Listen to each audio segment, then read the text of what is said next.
Alright fellas, we have grown up in a generation of wankers, including you, Aiden. You're a spunk master 27 once removed. I've learned a lot about my own mind and semen retention and nofap in the last months, but today I'm gonna walk through exactly what you should do to keep wanking 3 times a day and hate your life. Let's begin. Okay brother, I call this 4-step framework the Spunkathon Protocol Blueprint. I'm gonna tell you the 4 things that 18-year-old me didn't even realise he was doing that kept making him relapse and cry about himself and hate that he could never make progress. It consists of 4 layers, beginning with the external and ending with the psyche, your brain, alright? And all of these come together to create a mega wanker. Number 1, your external environment. The first layer of this protocol will make your relapses inevitable and your mental health awful. Yes, I'm so happy. Firstly, always keep your phone in your bedroom when you sleep. In fact, why not scroll on your phone until you sleep? It's really effective. Not only do you scroll on apps in your bed that lead to triggers like seeing fit girls, but after you've spunked and wake up the next day, you have your phone right next to you so you can immediately pick it up and repeat the cycle. Yeah! Keeping my phone on me before I'm going to sleep and having it around my bedroom is the absolute best way to relapse in the mornings and at night time, but I'm sure you know this fella. Number 2, measure your progress in streaks. Those online nofap videos are so bloody amazing. I need to watch more of them. They deserve a medal. I love how they're the only good habit that is encouraged to be measured based on how many days you do it in a row. It's nothing like the gym where you're skipping days isn't seen as losing all your muscle immediately. I personally measured my semen retention through how many days in a row I could achieve for like 2.5 years, and if I had a penny for how many relapses I've done,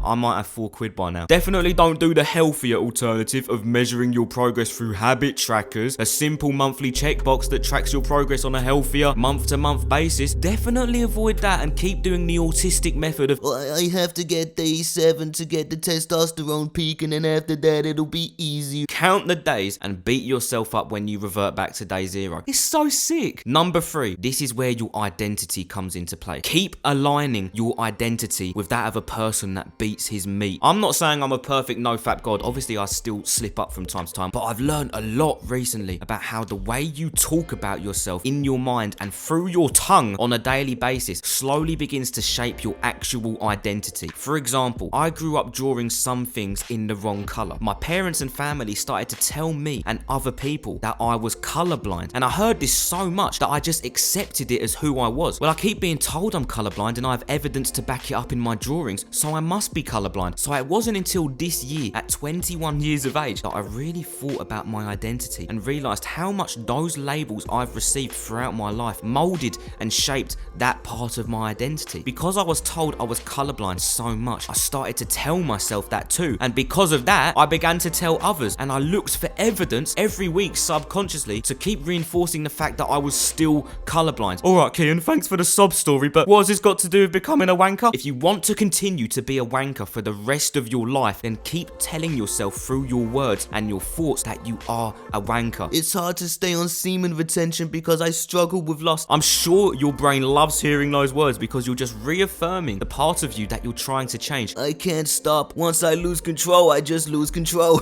How about instead of saying these things as either normal statements or jokes to your friends, you replace them with this type of thought process? In the past, I had a tendency to choke the chicken sometimes, but that doesn't align with my identity anymore. Refer to yourself as someone who can control his urges, and then use every day as a tool to look for evidence that you can do that, to reaffirm the new, healthier identity. But we're trying to relapse every day with this protocol, so yeah, keep telling yourself you struggle with lust and beat your meat all the time. Whatever, do you, man. Number 4, repress your urges every time you get them. I've done a really good job at fixing my mental health over the last 2 years. I'm not even trying to brag, it's just a fact. And along the journey I learned about this method called CQD. Catch, question, disregard. It's basically a short sequence you hop into whenever you hear a negative thought in your head. For example, I might accidentally say in my brain, "You'll never be good enough." I catch that thought and I say, hang on, I just thought this. Then I question it. Is this a true statement? No. Why? Because I have evidence in X, Y, and Z that I was good enough. Okay, does it serve me to think this thought?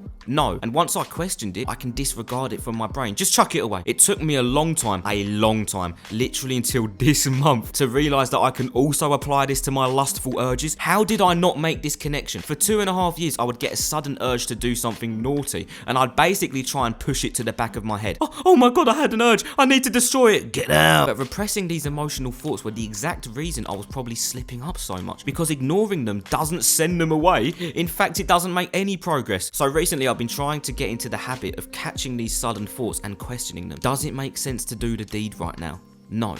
Why? It doesn't align with my values and it isn't conducive to my goals. I will also feel more lethargic, etc, etc. I can't believe it took me this long to figure out that if you want to become a wanker, you have to repress every single feeling you get of lust. If I can improve my mental health in such an effective way, that means I can also get into the habit of doing this. And that's the full Spunkathon protocol blueprint, fella. If you want to keep wanking, 1. Shape your environment so it's easy to get swept away by your phone. 2. Continue to measure your progress in streaks. 3. Keep telling yourself you have all these traits of a wanker and keep identifying yourself as one. Number 4, repress all of your urges. This is the quickest system to ruin your life in 7 days. I hope this video has been of some value to you, geezer. You might have got confused about the whole habit tracker thing. If you click the first link in the description below, I actually created a free 1-hour blueprint with my personal tracker templates on how to use trackers, because there's a right and wrong way to use them actually. If you're interested in escaping constant relapses, then click the link below, because it really did help me fix my bad habits over the last 7-ish months, and it's free. Make your past and present self someone to thank,